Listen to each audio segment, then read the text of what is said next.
Principal, Monsieur le député de Granby.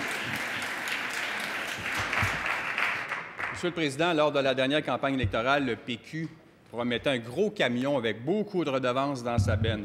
Et le cadre financier du programme électoral péquiste nous annonçait des redevances additionnelles de 388 millions de dollars sur 5 ans. Mais depuis le 4 septembre, on a assisté à une série de mauvaises décisions et le gouvernement a carrément mis l'industrie minière KO.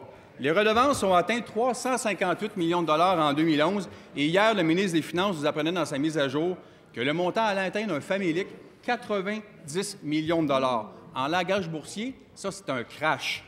C'est une prévision, puis la prévision, c'est même pas encore terminé. On va avoir le résultat le 31 mars prochain. Le premier ministre est-elle consciente qu'il y aura un manque à gagner de 700 millions de dollars sur les 5 prochaines années, selon les prévisions de mars 2013?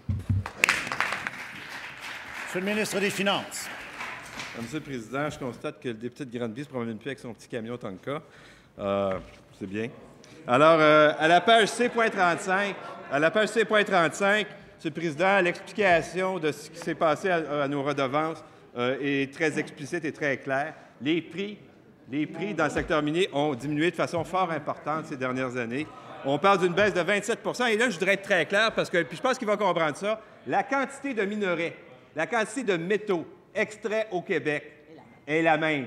Et elle croît même. Elle va croître dans les prochaines années. Elle s'est maintenue. L'enjeu, ce n'est pas la question des quantités. Donc, l'activité économique se poursuit. Cependant, effectivement, les prix ont baissé. Quand les prix baissent, les profits baissent. Et avec un régime minier qui a du bon sens, les redevances baissent. Cela étant, les prix vont augmenter à nouveau. Et dès que les prix seront de retour, les redevances vont augmenter. Alors, Monsieur le Président, l'activité économique se poursuit. Les quantités sont les mêmes. Les prix ont baissé. Ça explique le problème qu'on a aux redevances, Monsieur le Président. Première complémentaire, Monsieur le député de Granby. Monsieur le Président, il y a 2 semaines de ça, j'ai déposé un document de travail qui proposait une approche consensuelle pour régler la situation actuelle.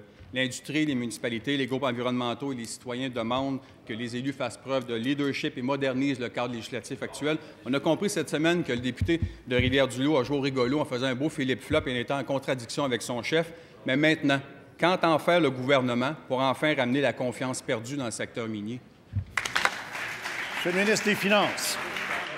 Monsieur le Président, je ne sais pas sur quelle planète se trouve le député de Granby, là, mais regardez, je viens de vous dire que les quantités de minerais puis de métaux extraits au Québec se maintiennent fort bien. Deuxième élément, puis c'est important aussi, les investissements miniers sont extrêmement importants aussi. On a la deuxième meilleure année de l'histoire cette année. Ça veut dire quoi, Monsieur le Président? Très simplement, là, les compagnies minières investissent et ça veut dire que dans les prochaines années, il va y avoir plus de production minière. Alors, Monsieur le Président, le secteur minier continue de produire, continue d'investir et on va avoir des quantités plus importantes de redevances dans le futur. Bravo.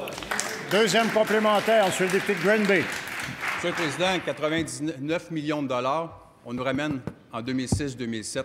Pendant ce temps-là, l'Ontario se paye une belle page de journal dans le Mining Journal de Londres et il dit à nos investisseurs, venez chez nous. Et nous, la seule publicité qu'on a, c'est l'Institut Fraser qui nous classe 141e au monde où il fait bon investir, juste en bas de la Somalie, au-dessus de la Syrie. Wow, ça, c'est une belle pub, ça, Madame la Première ministre. Vous répondez quoi à ça? Bravo. Monsieur le ministre des Finances. Monsieur le Président, la baisse des investissements miniers en Ontario, là, ça a été considérable cette année. Alors, je ne sais pas à quoi il fait référence. Par ailleurs, je profite de la question pour parler du régime de redevance qu'on a mis en place, qui est un régime de redevance intelligent, qui fait en sorte que, à situation équivalente, évidemment, on va avoir plus de redevances, que nos entreprises minières font face à une redevance obligatoire désormais. On a un taux de redevance qui augmente avec les profits. Ça favorise également la transformation. Monsieur le Président, on a un régime intelligent. Maintenant, quand les prix baissent, puis quand ils ont baissé, il faut bien le reconnaître de façon fort importante, évidemment, ça se traduit par moins de redevances. Cela ne veut pas dire que le secteur minier ne se porte pas bien. Au contraire, les quantités sont les mêmes, les firmes investissent, puis on va avoir des bons succès dans le futur, Monsieur le Président.